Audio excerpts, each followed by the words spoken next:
औज़ुबिल्लाहिमिनश्शैतानिर्रजीम बिस्मिल्लाहिर्रहमानिर्रहीम।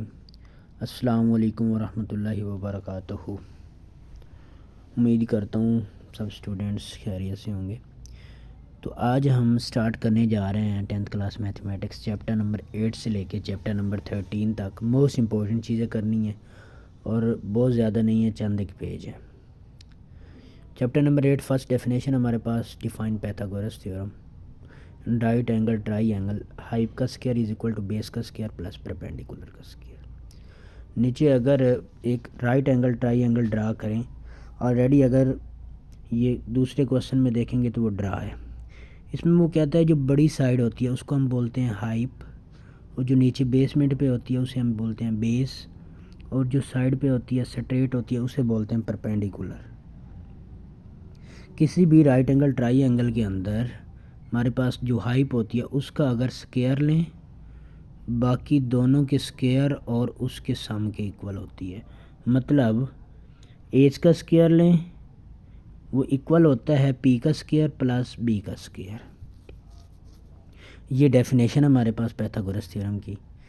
Next question है, in the triangle A equal to 17 centimetre, B equal to 15 centimetre and C equal to 8 centimetre, find the measurement of angle B.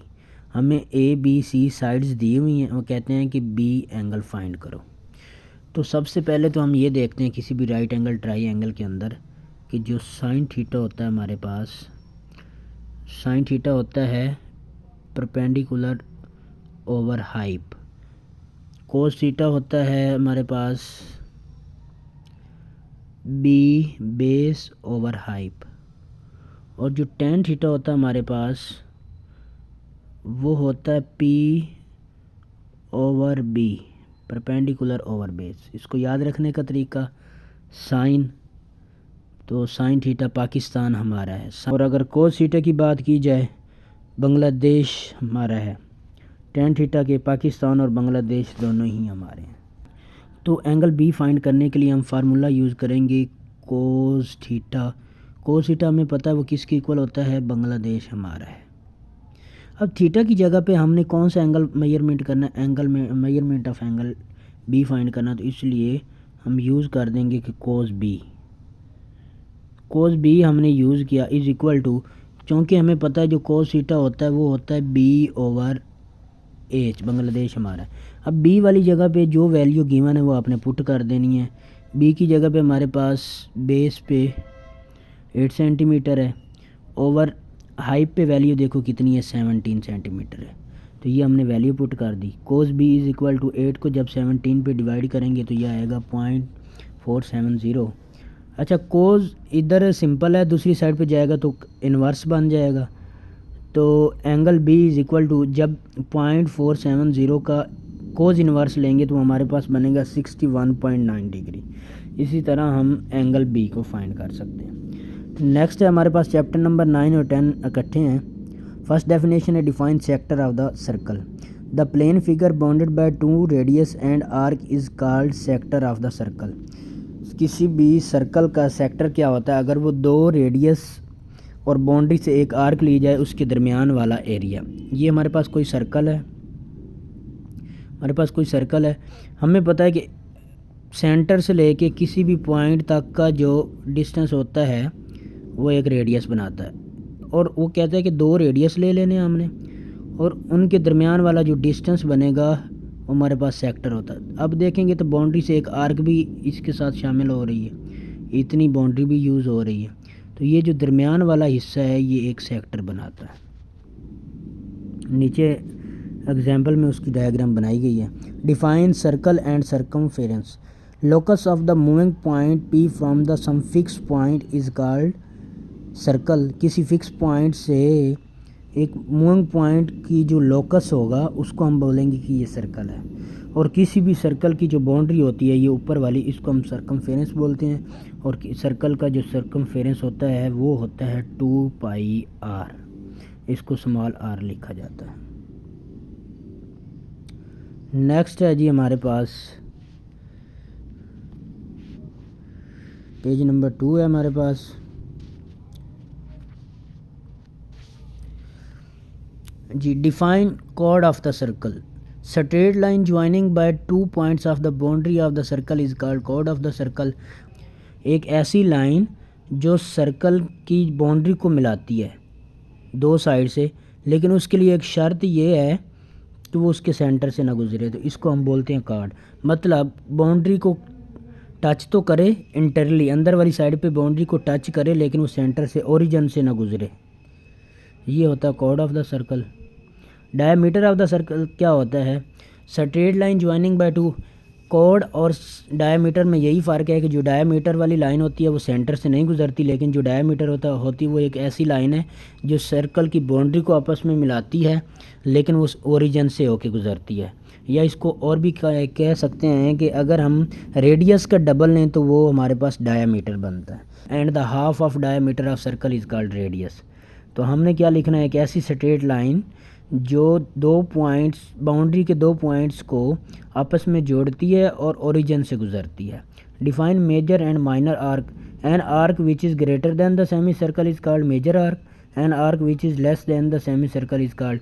एक ऐसी arc जो major circle से बड़ी होगी उसे एक ऐसी आर्क जो सेमी सर्कल से बड़ी होगी उसे हम मेजर आर्क बोलेंगे, और एक ऐसी आर्क जो सेमी सर्कल से कम होगी उसे हम माइनर आर्क बोलेंगे। सपोज़ हमारे पास कोई सर्कल है, तो सेमी सर्कल, तो सेमी का मतलब होता है हाफ, यहाँ से शुरू होकर यहाँ तक अगर इस पॉइंट पे एक सेमी सर्कल बांध रहा है, तो ऐसी आर्क जो इससे नीचे तक आ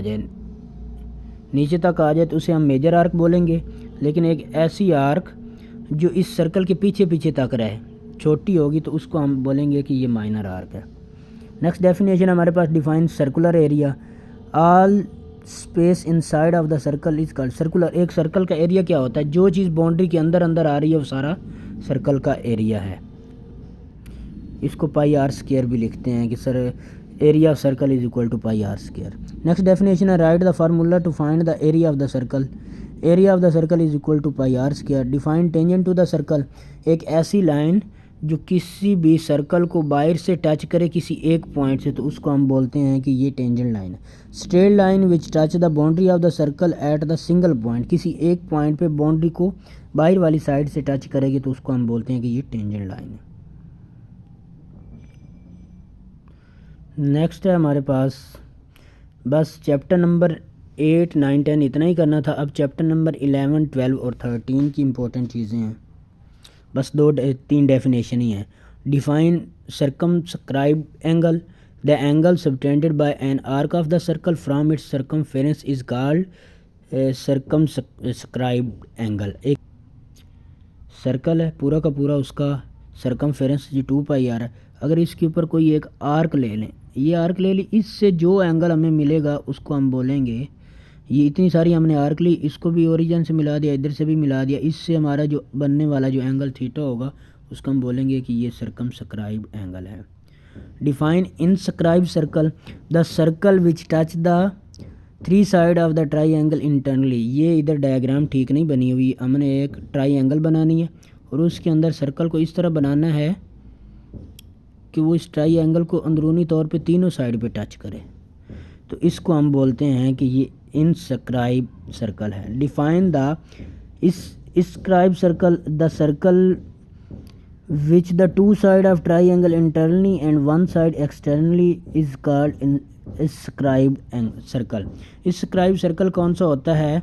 जिसमें ट्राईएंगल की 2 साइडें बाहर वाली साइड से टच हो रही होंगी और एक साइड अंदर वाली साइड से। हमने कोई ट्राईएंगल ड्रा कर लेनी है, उसकी जो लेग्स हैं उनको बड़ा कर लेना है। इसके अंदर एक इस तरह का सर्कल बनाना है कि इसकी हर साइड को टच करे, ऐसे बनाना है हमने। ये देखें कि अंदर वाली साइड से एक साइड से टच कर रहा है और बाहर वाली साइड से दोनों लेग्स को टच कर रहा है। जो दोनों लेग्स को टच कर रहा है इसको हम बोलेंगे कि ये एक्सटर्नली टच कर रहा है, और जो इधर अंदर वाली साइड को है तो ये इंटरनली टच कर रहा है। बस हमने चैप्टर नंबर 8 से लेके 13 तक इतना ही डिस्कस करना है, इसके अलावा हमने कुछ नहीं पढ़ना। नेक्स्ट हम इंशाल्लाह चैप्टर नंबर 2 डिस्कस करेंगे।